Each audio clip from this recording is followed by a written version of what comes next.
Bapak Ibu sekalian yang dimuliakan Allah Subhanahu wa taala.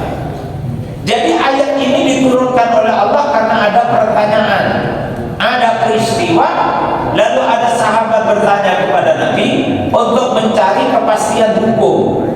Maka ayat ini memberikan kepastian hukum bahwa setiap orang tidak boleh mengambil sesuka hatinya harta rampasan perang, tetapi semua harus diletakkan dan berada di bawah wewenang Rasulullah Muhammad sallallahu alaihi wasallam. Yas'alunaka 'anil anfal. Mereka bertanya kepada engkau ya Rasulullah tentang harta rampasan perang. Qulil anfalu lillah. Katakanlah bahwa harta rampasan perang itu miliknya Allah, war rasuli, dan miliknya Rasul. Mereka ketika berangkat berperang tidak dijanjikan berapa akan mendapatkan bayaran. Mereka ketika berangkat perang tidak diberikan bayaran per bulan karena mereka rakyat wajib militer. Semua rakyat mengerti caranya berperang karena oleh Nabi semua masyarakat diajari untuk bermain pedang. Memang ada beberapa sahabat yang tidak diajak untuk berperang karena mereka itu menulis Al-Quran, seperti Zaid bin Thabit. Tapi ada banyak sahabat yang lain menghafalkan Al-Quran tetapi juga belajar perang. Jadi belajar perang itu semua rakyat harus bisa untuk menjaga ketahanan kota Madinah dari musuh. Kalau yang sekarang orang menyebutnya wajib militer, tapi di negeri kita tidak ada wajib militer, ya. Sehingga ada anak muda di sini yang tidak pernah pegang pistol. Nggak pernah tahu, termasuk saya. Termasuk saya. Ketika para santri saya berkemah di Kopassus sana, itu oleh komandan disuruh latih menembak. Dan sama komandan itu ya jangan main-main, pakai pistol beneran katanya. Wah, stres kita gurunya. Nanti kalau pakai pistol beneran, kalau keterusan gimana anak-anak saya? Bapak Ibu sekalian yang dimuliakan oleh Allah Subhanahu wa taala. Jadi ternyata kalau kita ini mendasarkan kepada ayat ini tentang mengelola negara, semua rakyat itu harus mengerti tentang bagaimana mempertahankan negaranya dari musuh. Termasuk kalau musuhnya itu bawa senjata.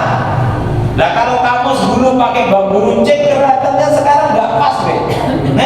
Apa yang mau ada musuh pakai AK berapa itu Pak biasanya Pak? Hah? AK-47 terus dihadapi pakai bambu runcing. Yo biarkanlah itu sejarah masa lalu. Tapi saya kira kok bukan itu yang harus kita siapkan. Sehingga sekarang mempertahankan negara itu, perang itu bisa melalui perang fisik yang disebut dengan perang militer itu. Tetapi juga bisa melalui perang budaya, tapi juga bisa melalui perang ilmu pengetahuan.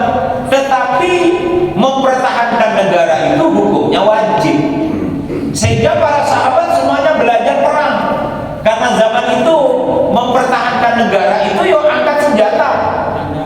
Jadi belum ada HP, belum ada TV. Tetapi sekarang suatu negara dikuasai oleh negara lain, kadang-kadang tidak melalui kekuatan militer, tetapi melalui kekuatan budaya. Sehingga ada negara yang memang melakukan propaganda untuk memproduksi film yang sebanyak-banyaknya, menciptakan karya seni yang hebat, agar ada banyak negara di dunia itu nanti akan tunduk dengan budaya mereka. Salah satunya Korea. Jadi Korea itu membiayai bagaimana muncul artis-artis kaliber dunia dengan lagu-lagu internasional, memproduksi film-film, apa istilahnya itu kalau film Korea apa namanya? Drama Korea. Drakor. Saya dengar tadi pelakor. Drakor. Kira-kira itu. Jadi drakor itu di dalam sejarahnya propaganda Korea untuk menguasai dunia.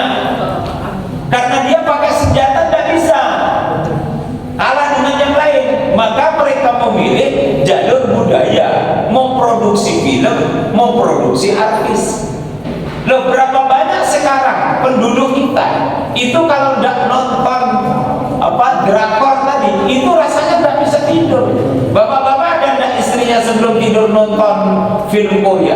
Coba tanya tuh mbak-mbak, ibu-ibu yang ada di samping sana, mana yang tidak senang nonton film Korea? Kalau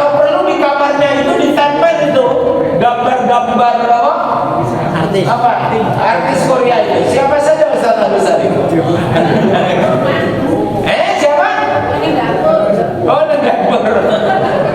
Jadi seperti itu Bapak Ibu sekalian. Jadi sekarang negara menguasai negara itu bisa lewat budaya, bisa lewat film India, Bollywood, bisa lewat film Hollywood. Sehingga ketika orang menonton film, secara tidak langsung budaya sana itu tertransfer di dalam otak kita. Kita dulu tidak mengerti budaya diskotik, kita tidak punya budaya malam, tetapi kemudian ditransfer tuh lewat film-film itu, sehingga kemudian nanti ada muncul banyak kebiasaan dari film yang ditonton itu yang sesungguhnya bukan budaya asli orang Timur, bukan budaya asli Nusantara, tetapi itu kemudian muncul karena akibat dari penguasaan. Maka di dalam konteks itulah ayat ini secara umum itu mewajibkan semua warga negara untuk menjaga ketahanan negara. Lah kok boro-boro menjaga ketahanan negara, lah kok malah jadi konsumen film Korea. Ini tidak nonton film Korea rasanya nggak bisa tidur. Na'udzubillah. Bapak Ibu sekalian yang dimuliakan Allah Subhanahu wa taala, maka oleh Rasulullah sallallahu alaihi wasallam, wa man shana'a kadza wa kadza falahu kadza wa kadza. Nah, ini dia cara Nabi untuk membaca. Man qatala qatilan falahu kadza wa kadza. Wa man ata bi asirin falahu kadza wa kadza. Wa jaa Abu Yasir bi asiraini faqala ya Rasulullah sallallahu alaihi wasallam alaika anta wa antana faqama Sa'ad bin Ubadah. Jadi lalu Nabi mendefinisikan kontribusi para sahabat, cara membaginya. Sahabat ini berhasil membunuh berapa? Sahabat ini apa kontribusinya? Oh, ini hanya menjaga perbatasan saja. Maka dihitunglah kontribusi masing-masing orang di dalam peperangan itu. Setelah itu baru diterjemahkan berapa dia dapat, sehingga menjadi adil. Taksimul amal bi taksimil arzak itu kaedahnya. Taksimul amal bi taksimil arzak, seperti apa dia mendapatkan tugas dan bagaimana dia menyelesaikan tugas, sebesar itulah dia mendapatkan rezeki dari apa yang dia kerjakan. Itu namanya taksimul amal bi taksimil arzak. Pembagian pekerjaan itu paralel dengan pembagian apa? Dengan pembagian rezeki. Job analisis. Tidak job analisis katanya kan, kira-kira begitu. Tapi bukan job sebelum, ini job setelah. Jadi ada penghitungan terhadap berapa kontribusi yang diberikan kepada organisasi, sehingga cara Rasulullah membagi harta rampasan perang itu dihitung berdasarkan berapa kontribusi yang diberikan kepada kemenangan di dalam perang Badar. Sebanyak itulah diberikan. Berapa orang yang dibunuh? Kalau satu nanti jatahnya itu sesuai dengan satu.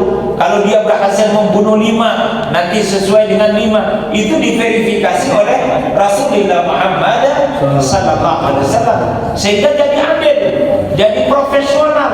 Tapi ini bukan profesional yang diperjanjikan di depan loh. Di depan dijanjikan pokoknya yang bunuh 5 nanti dapatnya gede. Sehingga para ulama kenapa tidak dijanjikan di awal? Karena merusak mental berperang. Ketika nanti dijanjikan di awal, orang berperang karena dia menginginkan bagian yang besar, itu merusak niat. Karena perang itu niatnya untuk Allah. Tetapi kalau dia dijanjikan sebelum berperang, maka khawatir ketika berperang nanti dia tidak berperang untuk Allah, tetapi dalam rangka untuk mendapatkan bagian yang besar dari harta rampasan perang. Nah, inilah Bapak Ibu sekalian yang dilakukan oleh Rasulullah SAW pada surah Al-Anfal ayat yang pertama ini. Harta rampasan perang dibagi habis.